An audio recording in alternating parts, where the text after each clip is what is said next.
नमस्कार। आज हम लोग जिस टॉपिक के बारे में पढ़ेंगे उसका नाम है क्या? प्रकाश। प्रकाश यानी कि लाइट। ठीक है, आज हम लोग जानेंगे कि प्रकाश होता क्या है, प्रकाश का कौन कौन सा गुण है। ठीक है, ये जो चैप्टर है आपका 10th में आपको पढ़ना है, अगर 12th साइंस से है तो आपको उसमें पढ़ना है, फिजिक्स में। ठीक है, और जनरल कंपटीशन में भी इससे बहुत सारा क्वेश्चन आता है। ठीक है, तो चलिए शुरू करते हैं। देखिए, सबसे पहले आज हम लोग पढ़ेंगे कि प्रकाश होता क्या है। ठीक है, कि प्रकाश होता क्या है। तो प्रकाश क्या होता है? सबसे पहले एक एनर्जी होता है ना। प्रकाश क्या होता है? एक प्रकार का ऊर्जा होता है, यानी कि light is a form of energy. ठीक है, मतलब कि प्रकाश क्या होता है? ऊर्जा का एक रूप होता है। क्लियर है? ठीक है, अब देखिए, प्रकाश ऊर्जा का तो एक रूप है। अब ऊर्जा किसको कहते हैं? तो देखिए, जिससे हम किसी काम को करते हैं, है ना, वो क्या कहलाता है? ऊर्जा कहलाता है। यानी कि कार्य करने की क्षमता को क्या कहते हैं? ऊर्जा कहते हैं। ऊर्जा मतलब जिससे कोई काम किया जा सके। जैसे क्या है जी, अगर मान लीजिए कि यह जो बल्ब जल रहा है तो उससे हम काम कर रहे हैं ना, वो हमको लाइट प्रोवाइड कर रहा है ना, तो क्या हो गया? ऊर्जा का एक फॉर्म है। फैन चलता है, ठीक है ना, तो फैन क्या हो रहा है? गति कर रहा है, यानी कार्य कर रहा है, तो वो क्या है? आपका इलेक्ट्रिसिटी एनर्जी को जनरेट कर रहा है ना, सॉरी, इलेक्ट्रिसिटी एनर्जी का यूज कर रहा है ना। ठीक है, तो ऊर्जा किसको कहते हैं? कार्य करने की क्षमता को ऊर्जा कहते हैं। अर्थात कि जिस चीज से हम लोग कोई भी काम करते हैं वो क्या कहलाता है? ऊर्जा कहलाता है। ठीक है, अब कहता है प्रकाश की, और प्रकाश को देखिए कण भी माना जाता है। क्या माना जाता है? प्रकाश को कण माना जाता है। कण माने समझते हैं? कण मतलब पार्टिकल्स। ठीक है, तो इसमें कण जो है किस चीज का पार्टिकल्स होता है? तो प्रकाश जो है फोटोन का पार्टिकल्स होता है। किस चीज का पार्टिकल्स होता है? फोटोन का पार्टिकल्स होता है। ठीक है, क्लियर हो गया? प्रकाश क्या है? प्रकाश सबसे पहले ऊर्जा है। ठीक है, सेकंड मॉडर्न साइंस में पढ़िएगा, मॉडर्न साइंस में तो उसमें क्या है? प्रकाश में कण बताया गया है, होता ही बताया गया है। ठीक है, जिसमें फोटोन का पार्टिकल्स मौजूद होता है। क्लियर है? नेक्स्ट कहता है कि प्रकाश एक तरंग है। क्या है? तरंग है ना, तो तरंग वेव है, यानी कि कैसा वेव है, कैसा तरंग है। तो प्रकाश को विद्युत चुंबकीय तरंग कहा जाता है। विद्युत चुंबकीय तरंग किसको कहते हैं? तो विद्युत चुंबकीय तरंग, इलेक्ट्रोमैग्नेटिक वेव, उस वेव को कहते हैं, उस तरंग को कहते हैं जिसको एक जगह से दूसरे जगह जाने के लिए किसी भी मीडियम का नीड नहीं होता है। समझ में आ रहा है? जैसे हम बोल रहे हैं, आप लोग सुन रहे हैं, तो बीच में क्या है? एयर है, यानी ध्वनि को, साउंड को एक जगह से दूसरे जगह जाने के लिए किस चीज का होना चाहिए? या हवा का होना जरूरी है, मीडियम का होना जरूरी है। ठीक है ना, मतलब ध्वनि को एक जगह से दूसरे जगह जाने के लिए मीडियम होना चाहिए, चाहे वो हवा हो, चाहे पानी हो, चाहे कोई सॉलिड हो। यानी क्या मतलब क्या होता है? लिक्विड हो, सॉलिड हो या फिर गैस हो, कोई मीडियम होना चाहिए। ठीक है, लेकिन तो विद्युत चुंबकीय तरंग को, प्रकाश को एक जगह से दूसरे जगह जाने के लिए किसी भी मीडियम का नीड नहीं होता है। समझ में आया? देखिए, नेक्स्ट कह रहा है विद्युत चुंबकीय तरंग समझ में आ गया कि वैसा तरंग जिसको एक जगह से दूसरे जगह जाने के लिए किसी प्रकार का मीडियम का आवश्यकता नहीं होता है, तो उसे हम लोग क्या कहते हैं? विद्युत चुंबकीय तरंग कहते हैं, इलेक्ट्रोमैग्नेटिक वेव कहते हैं। जैसे देखिए, प्रकाश का सबसे ज्यादा जो चाल होता है, ठीक है, प्रकाश का चाल जो है सबसे ज्यादा कहां पे होता है? निर्वात में होता है। निर्वात मतलब वैक्यूम। ठीक है ना, जहां पे कुछ भी नहीं है। ठीक है ना, जैसे सन से जो हम लोग को लाइट निकलता है, सन के पास से जो लाइट अर्थ पे आता है, आने में कितना लगता है? अप्रोक्सीमेटली 8 मिनट लगता है। ठीक है ना, तो अर्थ एटमॉस्फेयर, गैस तो केवल अर्थ के एटमॉस्फेयर में है, और मतलब सन के बाद और सन और अर्थ के बीच में तो कुछ है नहीं, वैक्यूम है, लेकिन फिर भी क्या होता है? प्रकाश वहां से अर्थ तक आता है ना जी, यानी कि इलेक्ट्रोमैग्नेटिक वेव है इसकी, इसलिए उसको मीडियम का कोई आवश्यकता नहीं होता। यानी कि प्रकाश का जो चाल है निर्वात में, वैक्यूम में सबसे ज्यादा होता है। कितना होता है? 3 × 10⁸ मीटर पर सेकेंड। ठीक है ना, यानी कि इसको करेंगे, इसको किलोमीटर में चेंज करेंगे तो 3 लाख किलोमीटर पर सेकेंड आता है। ठीक है, यानी कि ये सबसे ज्यादा प्रकाश का चाल कहां पे होता है? निर्वात में होता है। ठीक है, प्रकाश के चाल का जो प्रकृति होता है, ये क्वेश्चन आता है कि प्रकाश के चाल और ध्वनि के चाल में कैसा प्रकृति है? ठीक है ना, कैसा संबंध है? तो ये विपरीत संबंध होता है। समझ में आया कि अगर ध्वनि का चाल जो है क्या होता है? हवा में सबसे ज्यादा सबसे कम होता है, और उसके बाद द्रव में, और उसके बाद ठोस में। समझ में आया? लेकिन प्रकाश के चाल उल्टा होता है, वो सबसे ज्यादा निर्वात में होता है, फिर लिक्विड में होता है, फिर ठोस में होता है। समझ में आया? यानी कि ध्वनि के चाल से प्रकाश के चाल का संबंध कैसा है? विपरीत है ना। प्रकाश निर्वात में सबसे ज्यादा चलेगा, ठीक है ना, गैस में कम, और सॉलिड में तो जानवे करते आर पार होवे नहीं करेगा जी, जाएगा प्रकाश नहीं ना। लेकिन क्या है, ध्वनि जो है जस्ट उसका विपरीत होता है, उल्टा होता है। कहने का मतलब कि ध्वनि जो है गैस में सबसे कम ट्रेवल करता है, उससे ज्यादा पानी में, और उससे ज्यादा सॉलिड में। क्लियर हो गया? चलिए आगे। अच्छा, कभी कभी क्वेश्चन में ये भी आता है कि प्रकाश समुद्र के कितना नीचे तक जाता है? तो ये होता है बाबू समुद्र में 200 मीटर तक। समझ में आया? समुद्र के 200 मीटर नीचे तक प्रकाश जाता है, उसके बाद वो प्रकाश नहीं जाता है जी। समझ में आया? उसके बाद नीचे केवल अंधेरा ही अंधेरा है। समझ में आया? ये क्लियर हो गया? इंपॉर्टेंट क्वेश्चन है, VVI है, ये आ जाता है एग्जाम में कि समुद्र में प्रकाश का जो चाल है, ठीक है ना, सॉरी, प्रकाश का जो गहराई है वो कितने गहराई तक जाता है, प्रकाश जो है समुद्र में कितने गहराई तक जाता है? तो वो होता है 200 मीटर तक। क्लियर हो गया? चलिए अब आगे चलते हैं। देखिए प्रकाश में जो है ना गुण, मेनली 2 गुण पाया जाता है। गुण तो इसका बहुत सारा है, लेकिन आपको मेनली आज कितना गुण पढ़ाएंगे? मेनली 2 गुण इसमें पढ़ाएंगे हम आपको, ठीक है ना। 2 मेरिट्स होता है इसका। सबसे पहला होता है परावर्तन का गुण, और नेक्स्ट होता है अपवर्तन का गुण। देखिए परावर्तन मतलब रिफ्लेक्शन, और अपवर्तन माने रिफ्रैक्शन, ठीक है ना, रिफ्लेक्शन एंड रिफ्रैक्शन। तो परावर्तन क्या होता है? परावर्तन मतलब होता है टकरा कर लौटना, लौटना नहीं जी, लौटना, ठीक है ना। परावर्तन मतलब क्या होता है? टकरा कर लौटना, है ना। परावर्तन एक जगह से टकरा के किसी दूसरे जगह चले जाना, ठीक है ना, क्या कहलाता है? परावर्तन कहलाता है। जैसे हम अगर मान लीजिए यहाँ से दीवार पे बॉल मारे, ठीक है, तो टकरा के फिर इधर आएगा ना, तो टकरा के लौट गया, तो इसी को क्या कहते हैं? परावर्तन कहते हैं। उसी तरह से क्या होता है? लाइट भी होता है। परावर्तन मतलब क्या होता है? टकरा के लौटना, है ना। जैसे बैट बॉल में देखे होंगे, ठीक है ना, बैट बॉल जब क्रिकेट खेलते होंगे, ठीक है, ये प्लेयर है, ठीक है, इधर से क्या है? बॉलर बॉलिंग किया ना जी, बॉलर बॉलिंग किया, ठीक है, बॉलर जो है बॉलिंग किया, और ये टकरा के इसके पास आता है, तो ये क्या हो गया? परावर्तन। यहाँ टकराया और इधर लौटा, है ना, इधर गया ना, तो इसी को कहते हैं परावर्तन। टकरा के लौट जाना क्या कहलाता है? परावर्तन कहलाता है। नहीं, बॉल हम लोग दीवार पे मारे तो टकरा के लौटा, ये किस चीज का एग्जाम्पल है? ये परावर्तन का एग्जाम्पल है। क्लियर हो गया? तो परावर्तन मतलब क्या होता है? टकरा कर लौटना। इसका मतलब होता है वस्तु, अब देखिए टकरा के लौटता है, इसीलिए वस्तु दिखाई देता है, ठीक है ना। हम लोग किसी भी वस्तु को क्यों देखते हैं? परावर्तन के गुण के कारण। जैसे मान लीजिए लाइट जो है किसी चीज पे पड़ेगा और टकरा के आइए नहीं करेगा हमारे पास, तो हम उसको देख सकते हैं? बिल्कुल नहीं देख सकते हैं, ठीक है ना। क्योंकि प्रकाश जो क्या होता है, हमें दूसरे वस्तु को देखने में मदद करता है। तो मदद करता है कैसे? जब वो टकरा के हमारे पास आएगा तब ना हम देखेंगे जी। अब जैसे मान लीजिए कि प्रकाश, यहाँ कोई चीज है, यहाँ एक आदमी है, ठीक है ना, इसको मिटा देते हैं क्रिकेट वाला। जैसे मान लीजिए यहाँ कोई चीज है, ठीक है ना, यहाँ एक आदमी है, ठीक है, जो इसको देखना चाह रहा है।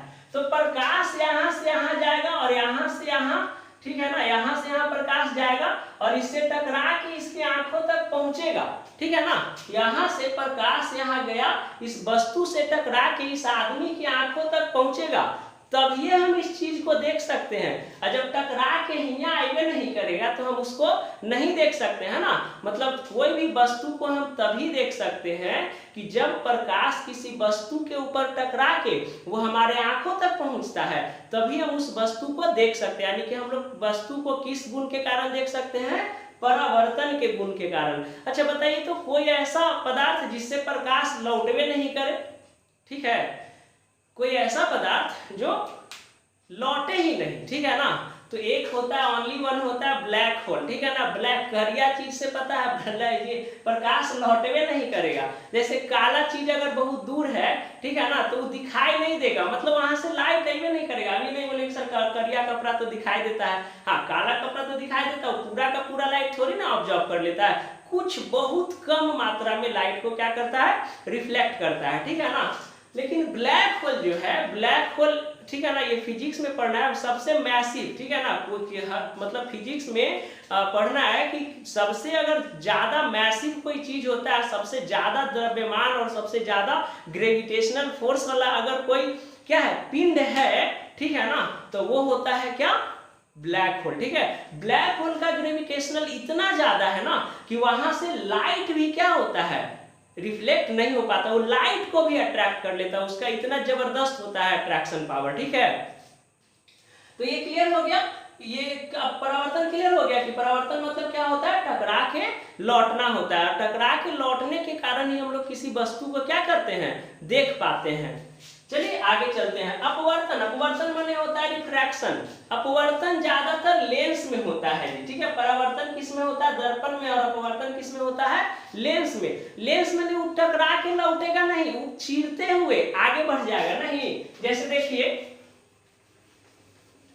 ई बना दिए लेंस, लेंस बना दिए ना, ठीक है, तो मेन एक्सिस हो गया, प्रिंसिपल एक्सिस हो गया, यहां से लाइट आया और यहां से चला गया, नहीं जी, तो ये क्या हो गया, ये चीरते हुए आगे चल जाता है, तो इसी ये क्या हो गया, ये रिफ्रैक्शन हो गया, अपवर्तन हो गया। हालांकि आज हम परावर्तन के बारे में आपको पढ़ाएंगे, अपवर्तन के बारे में नेक्स्ट क्लास में पढ़ाएंगे।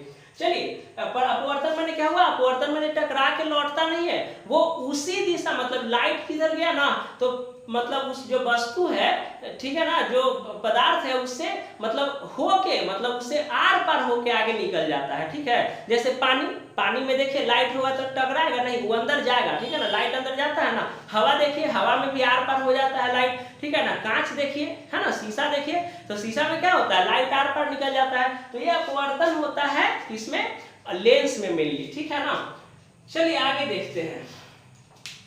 परावर्तन, परावर्तन किस में होता है बाबू, अभी हम जस्ट बताए, परावर्तन किस में होता है, मेनली दर्पण में होता है, ठीक है ना। दर्पण, दर्पण माने क्या होता है जी, मिरर। दर्पण माने क्या होता है, मिरर। अब देखिए इसमें क्वेश्चन आता है कि दर्पण का निर्माण कैसे होता है, ठीक है ना, यानी कि दर्पण के निर्माण में कौन कौन सा चीज शामिल होता है, ठीक है, यानी कि दर्पण का निर्माण, मिरर का निर्माण कैसे होता है। तो देखिए दर्पण का जो निर्माण में किस चीज का यूज होता है, ग्लूकोज का यूज होता है। दर्पण के निर्माण में किस चीज का यूज होता है, ग्लूकोज का यूज होता है। और इसके पीछे कोई भी किसी भी चीज को अगर मिरर में कन्वर्ट करना है तो दर्पण के जो पीछे होता है, मतलब जो किसी भी शीशा का जो पीछे होता है, पेंट किया हुआ रहता है। आप लोग के घर में शीशा, आईना तो जरूरी होगा, ठीक है। आईना जब फूट जाता होगा ना, ऐसे तो आईना का फूटना आप शगुन माना जाता है, लेकिन ये सब क्या है, ट्रेडिशनल बात है, ठीक है ना।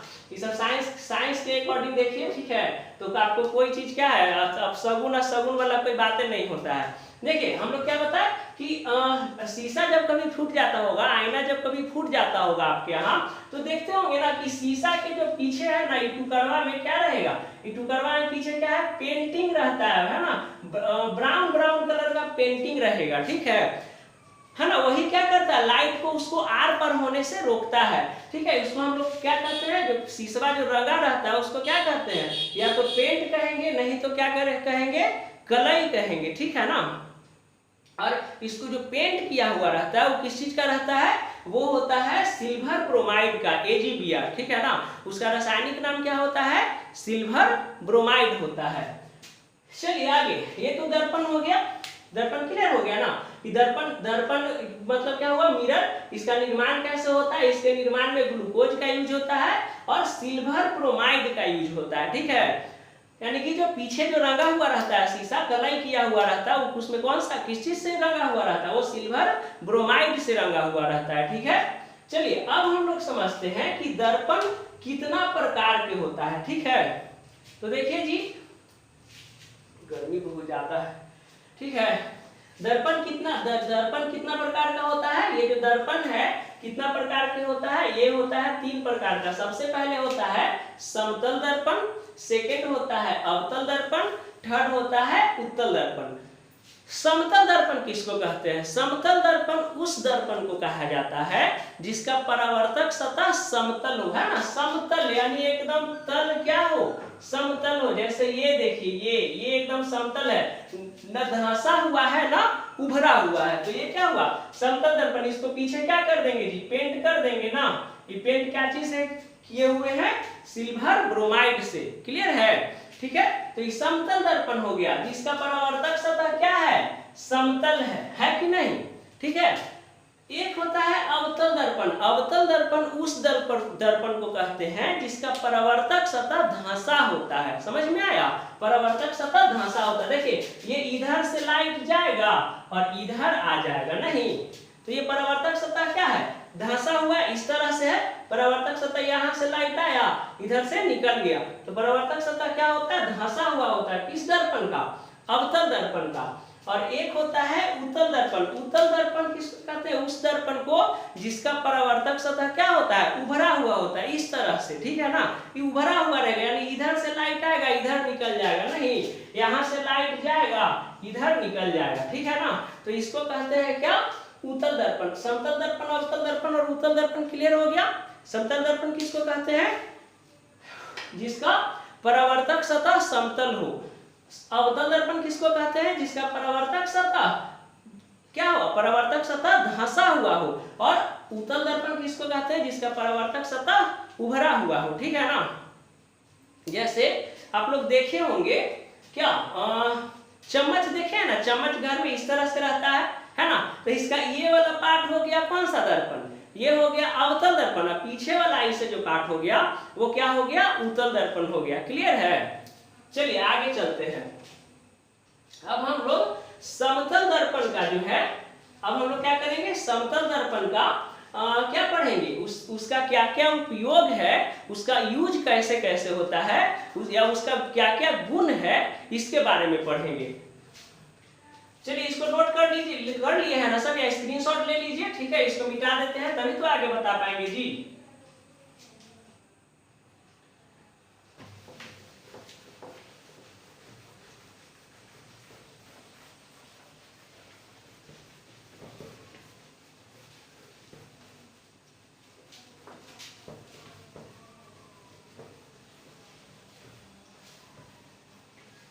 चलिए हो गया। अब आगे देखिए, सबसे पहले समतल दर्पण में समझिए परावर्तन। समझिए पहला पॉइंट है परावर्तन। परावर्तन समतल दर्पण में परावर्तन के नियम समझा देते हैं अभी। ठीक है, समतल दर्पण ये हो गया। ठीक है, ये क्या हो गया? समतल दर्पण। नीचे हम देखिए पेंट कर रहे हैं, ये कौन सा पेंट बा है जी? सॉरी, ये कौन सा पेंट है? ये है सिल्वर ब्रोमाइड। ये कौन सा पेंट है? सिल्वर ब्रोमाइड है। ठीक है ना। अब देखिए जब इस पे समतल दर्पण पे कोई लाइट आएगा, ठीक है ना, तो आती हुई किरण को आपतित किरण कहते हैं, इंसिडेंस रे कहते हैं। क्या कहते हैं?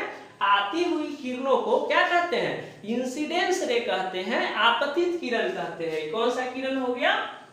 आपतित किरण हो गया, है ना, इंसिडेंस रे। और ई देखिए टकरा के, है ना, ये भी मान लीजिए दर्पण है और इसके ओ पॉइंट पे ये क्या किया? टकराया, और टकरा के क्या हो गया? रिफ्लेक्ट कर गया, तो जाती हुई क्या हो गया? परावर्तित किरण। परावर्तित किरण हो गया। क्लियर हो गया? ये क्या हुआ? आती हुई किरणों को आपतित किरण और जाती हुई किरणों, टकरा कर लौटती हुई किरणों को परावर्तित किरण कहते हैं। क्लियर हो गया? अब देखिए, ये देखिए अब कह रहा है इस पे जो अभिलंब डालेंगे, ये क्या हो गया? अभिलंब। ये क्या हो गया? अभिलंब। ठीक है, अभिलंब माने जो 90 डिग्री पे कट करता हो। ठीक है ना, यानी कि ई वाला कोण कितना बनाएगा? 90, और इधर 90 बनाएगा। क्लियर है? तो हम क्या बताए, परावर्तन के नियम, ये परावर्तन मतलब समझ में आया कि इसमें आपतित किरण, परावर्तित किरण और उस पर डाला गया अभिलंब तीनों एक ही बिंदु पर होता है। समझ में आया? परावर्तन के नियम समझ लीजिएगा। हम क्या बताए, समतल दर्पण का गुण बता रहे हैं, ठीक है ना, कि क्या क्या होता है। तो समतल दर्पण का क्या गुण होता है कि इसमें परावर्तन का नियम में आपतित किरण, परावर्तित किरण और उस पर डाला गया अभिलंब तीनों एक ही तल में होता है। एक ही तल माने समझते हैं, एक ही पॉइंट पे होता है, lies on the same base, ठीक है। आपतित किरण, परावर्तित किरण और उस पर डाला गया अभिलंब तीनों एक ही तल में होता है। एक ही तल मतलब lies on the same base, केवल एक पॉइंट पे ये कट करेगा। सेकंड कहता है कि आपतित किरण बराबर परावर्तित किरण। आपतित किरण बराबर क्या होगा, परावर्तित किरण होगा। अगर इसको I मानते हैं, इंसिडेंस रे को I मानते हैं और रिफ्लेक्टिव रे को R मानते हैं, तो ये हो जाएगा कितना, एंगल I बराबर एंगल R, यानी कि आपतन कोण बराबर परावर्तन कोण, ठीक है ना। ये कौन सा कोण हो गया, आपतन कोण हो गया। आपतन कोण I से डिनोट किए और इस कौन सा कोण हो गया,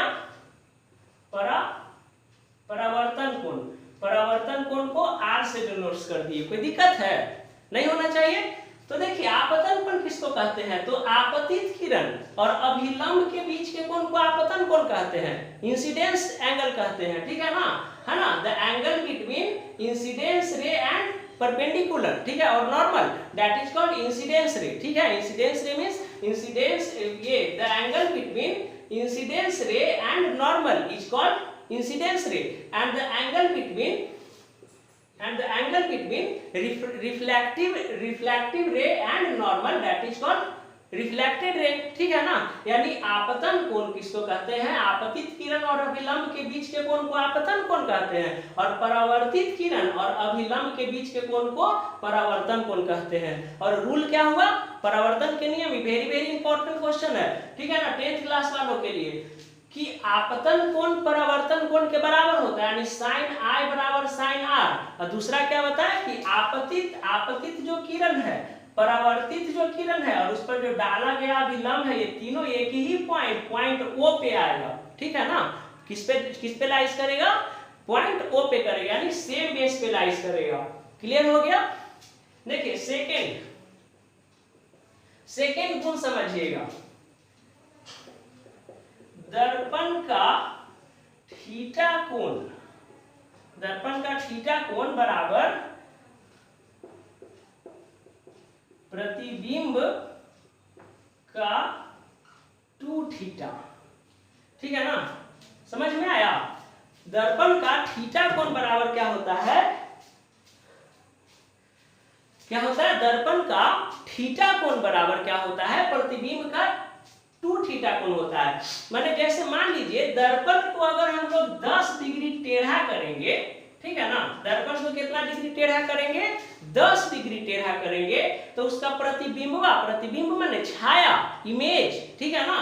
दर्पण को यदि हम लोग थीटा डिग्री चेंज करते हैं, घुमाते हैं, ठीक है ना, तो क्या होगा, उसका जो प्रतिबिंब बनेगा, जो इमेज बनेगा उसमें वस्तु का, ठीक है ना, वो कितना टेढ़ा दिखाई देगा, वो देगा 20 डिग्री दिखाई देगा टेढ़ा। समझ में आया? दर्पण का जो थीटा कोण होता है, यानी आईना को जब हम लोग जितना कोण पर मोड़ेंगे तो उसमें इमेज बनेगा, वो दुगना मुड़ा हुआ दिखाई देगा, ठीक है ना। जैसे मान लीजिए कि आईना एकदम सीधा रखिए, ठीक है ना, तो आप उसमें सीधा देख रहे हैं, लेकिन आईना को थोड़ा सा ऐसे टेढ़ा करके देखिए, ठीक है ना। तो अगर मान लीजिए कि 20 डिग्री मोड़िएगा तो आपका चेहरा उसमें कितना मुड़ा हुआ दिखाई देगा, 40 डिग्री मुड़ा हुआ दिखाई देगा।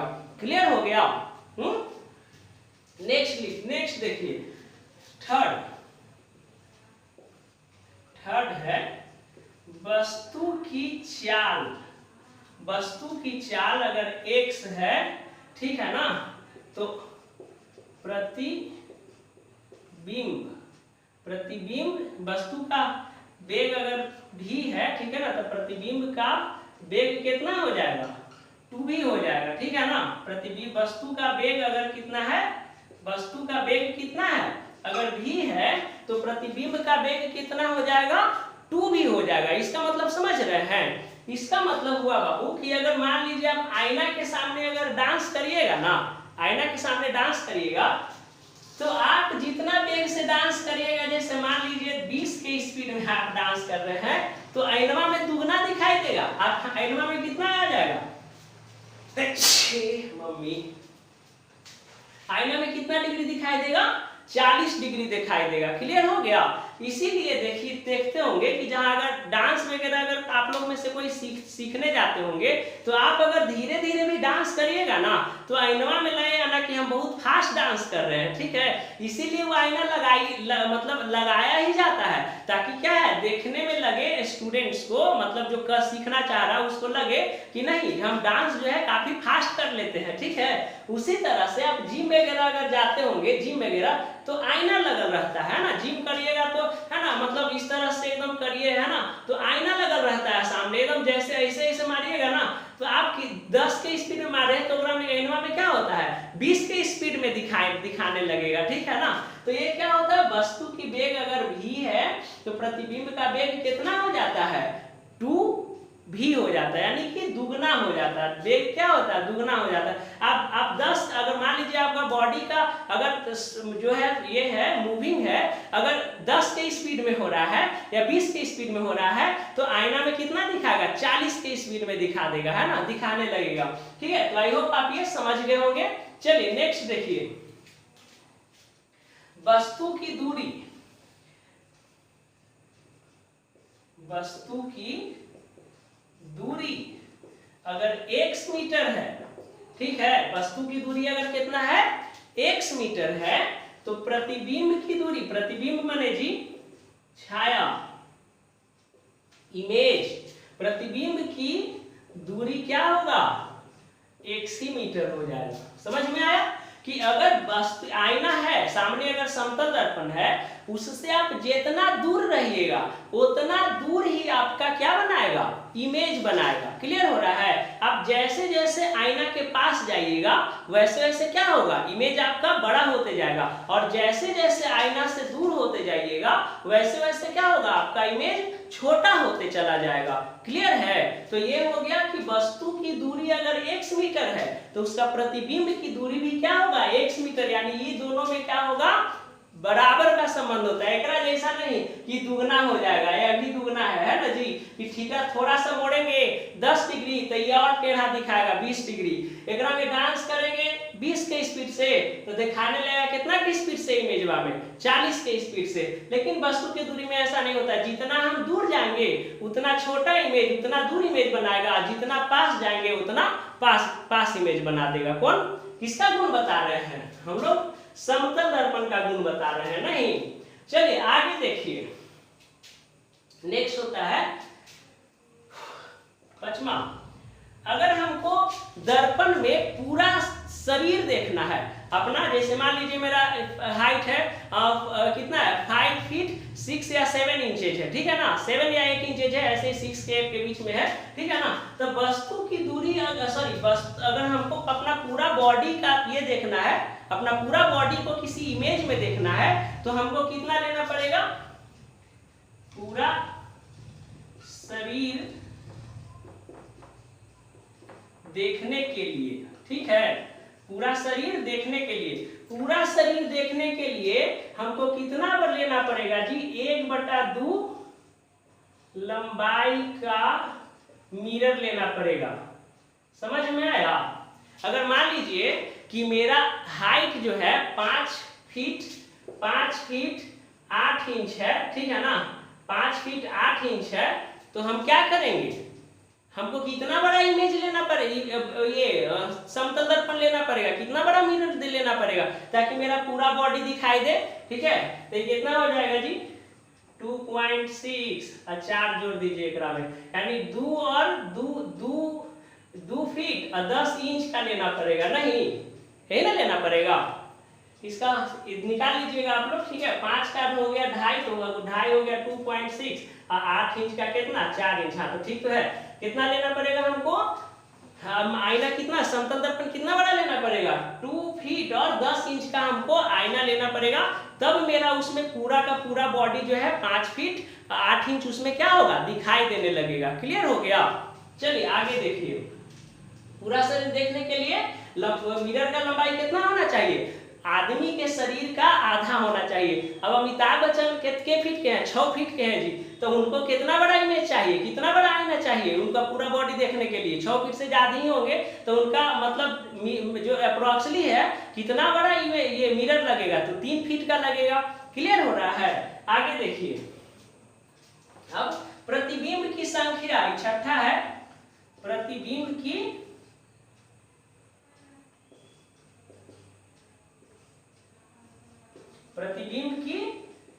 संख्या। प्रतिबिंब की संख्या बराबर हो जाएगा 360 बटा थीटा। समझ में आया? थीटा माने अगर इमेज को, अगर आईना को हम लोग कितना डिग्री, तो ध्यान से इसको समझिएगा, अगर आईना को हम लोग 10-20 डिग्री चेंज कर देते हैं, कितना डिग्री चेंज कर देते हैं? 20 डिग्री, तब ओकरा में केगो इमेज बनेगा। ठीक है, तो उसमें इमेज के संख्या हो जाएगा कितना? 360 बटा क्या बताए? थीटा। जितना डिग्री मोड़ेंगे उतना ना उतना उसको क्या मानेंगे? थीटा मानेंगे। तो इमेज की संख्या क्या हो जाएगा? प्रतिबिंब की संख्या कितना हो जाएगा? 360 बटा थीटा। तो ये कितना हो जाएगा जी? ये 0 से 0 कट गया, 2 से 18 दूनी का 36 कट गया 18। जबकि ऐसा नहीं है, अगर सम संख्या है तो उसमें से 1 घटा देते हैं। समझ में आया? यानी 18 माइनस 1 कितना बचेगा? कितना बनेगा? 17 को इमेज बनेगा। क्लियर है? अगर जैसे मान लीजिए ये तो हो गया इवेन नंबर है तब, क्या है? इवेन नंबर है तब 360 बटा थीटा बताया ना। अगर ऑड नंबर आए तो ऑड नंबर में हम लोग घटाते नहीं है, ऑड नंबर जितना आएगा वो उतना ही हो जाएगा। जैसे मान लीजिए 120 डिग्री हम कर लेते हैं, ये 360 डिग्री क्या है? 360 डिग्री है, और इसमें 120 डिग्री, थीटा का वैल्यू कितना हो जाएगा? थीटा बराबर हम लोग कितना मान लेते हैं? 120। थीटा बराबर कितना मान लेते हैं? 120। तो कितना हो जाएगा? 360 बटा 120। ई से ई कट जाएगा, थीटा यानी इमेज कितना बनेगा? केगो इमेज बनेगा? 3 गो बनेगा। ठीक है ना? तो क्या होता है, क्या बताया? इमेज की संख्या में, प्रतिबिंब की संख्या में अगर ऑड नंबर आएगा तो वो उतना ही रह जाएगा, लेकिन अगर इवेन नंबर आएगा तो उसमें से हमेशा 1 घटा के आएगा। ठीक है ना? प्रतिबिंब की संख्या, इमेज का नंबर। ठीक है, तो आई होप कि आप लाइट क्या होता है, प्रकाश क्या होता है, ठीक है, इसका क्या क्या गुण होता है, ठीक है, ये आप लोग समझ गए होंगे। प्रकाश का प्रति परावर्तन आज आप लोग समझ गए होंगे। अगला टॉपिक में जो हम लोग पढ़ाएंगे, ठीक है, आज हम लोग समतल दर्पण के बारे में पूरा पढ़े हैं। अगला टॉपिक में हम लोग किसके बारे में पढ़ेंगे? अवतल दर्पण के बारे में पढ़ेंगे, और फिर उत्तल दर्पण के बारे में पढ़ेंगे। ठीक है, जय हिंद।